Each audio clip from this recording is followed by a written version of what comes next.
And we are back. More of the Big Show with you here on WMAL. Special edition, Paul Ryan announcement edition. It was news to me at about 8 o'clock this morning when I got the call to come in and host this show. But the request went out for guests for comments, and we got some of the best minds in the world on it. And speaking of which, joining me now is Larry Kudlow. He's the host of the Kudlow Report on CNBC and the host of the Larry Kudlow Show, heard right here on WMAL tonight at 7 p.m. So make sure you come back and stick around for that.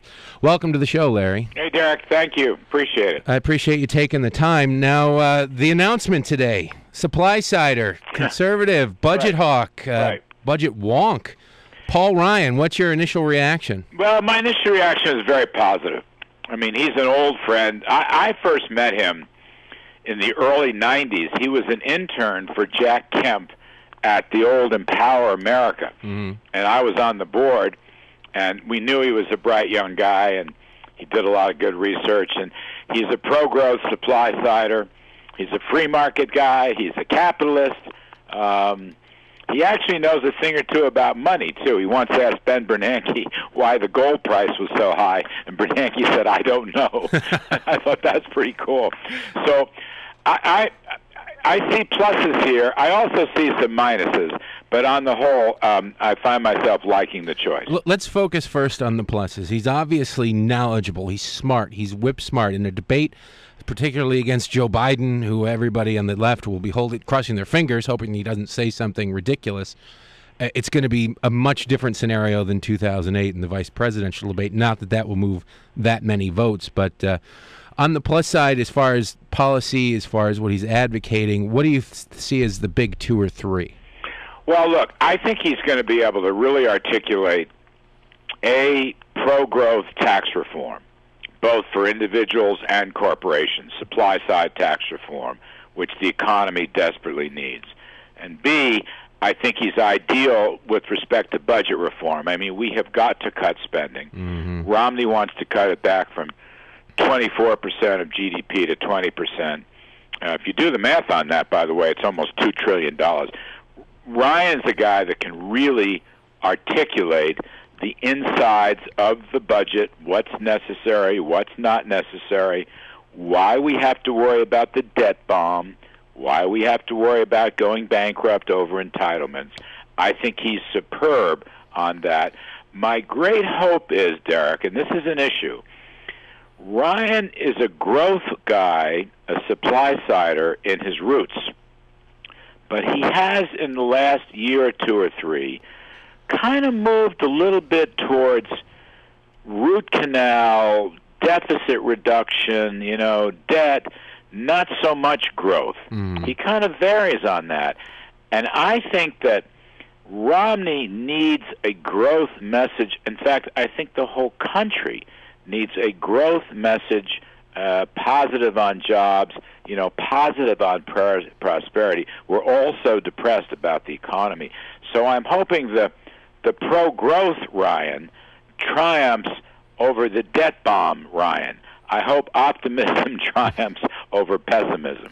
Hopefully. His ability to, I was talking with Robert Costa of National Review just before last segment, and talking about how Ryan, one of his biggest strengths is he speaks both English and wonk and can translate between the two and convey really complicated issues to the public in a easily digestible way. I think that's fair. I mean, I think Robert Costa is correct on that. I think that's fair. But I think to really help Mitt Romney, Ryan's a lot like Romney in some respects. They're both numbers guys. They're both wonky guys. I think that Ryan has really got to stake out pro-growth positions. I just can't. And I think the same thing is true for Mitt Romney, by the way. I mean, I like Romney. I like his positions. I just wrote a very favorable article about him. I think he's the most fiscally conservative Republican nominee since Ronald Reagan. But he's got to get that growth message out. He's got to give that Reagan-esque hope to people that America can return to being number one and that we can rehire all these people and, really get the economy moving again. Paul Ryan can do that. His roots are there. I just don't want him to get too bogged down. And one issue here, Derek, let's face it, Ryan's first Medicare proposal is an Achilles heel. He basically is going to do away with it. He basically is going to break up Medicare. And that was not popular. And Republicans had to swallow hard to support that. It also wasn't the position of the nominee of the party. Therefore, so many other people in the party ran away from it and didn't defend it. I used to be health policy analyst at the Heritage Foundation. And what Ryan said, while a tough pill to swallow, is definitely in the right direction. But let's talk a little bit about the negatives as we're almost running out of time. I'm talking to Larry Kudlow. Well, that's one of the negatives. I mean, Medicare 2, which says leave Medicare alone and will give you options to opt out, that's much better. And for people under 55 only. Right. So it doesn't affect anybody right now. We're close to retirement. But one of the things that he's going to face in this, and given your knowledge of him as a person, he's going to come under some of the most vicious attacks. I mean, we've seen what the president is already doing to Mitt Romney. He's going to be on the receiving end of some of the most vicious attacks we've ever seen. How is he going to take that? How is his family going to hold up? And is his response going to be better than the response we've seen thus far from Romney? Do you think that he'll bring some sort of sense of urgency and ability to respond to attacks more rapidly than we've seen thus far? Ryan's accustomed to it. Ryan's tough. And remember, they had pictures of Ryan in ads throwing grannies off the side of the cliff. I mean, Ryan knows that's coming. Romney knows that's coming. Ryan will be a great debater on why the entitlements have to be reformed. You just have to be careful that you're not throwing the baby out with the bathwater. I mean, Medicare is a very popular program.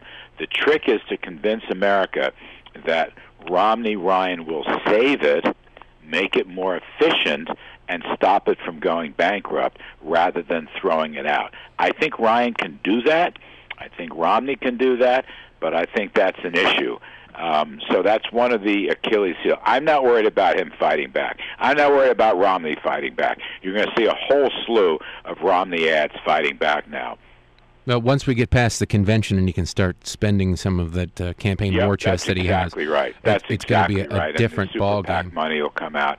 I mean, I think Ryan's a very strong guy. I'm not sure he brings much geographically. A lot of people thought Rubio could bring Florida. I don't know that Ryan can bring Wisconsin.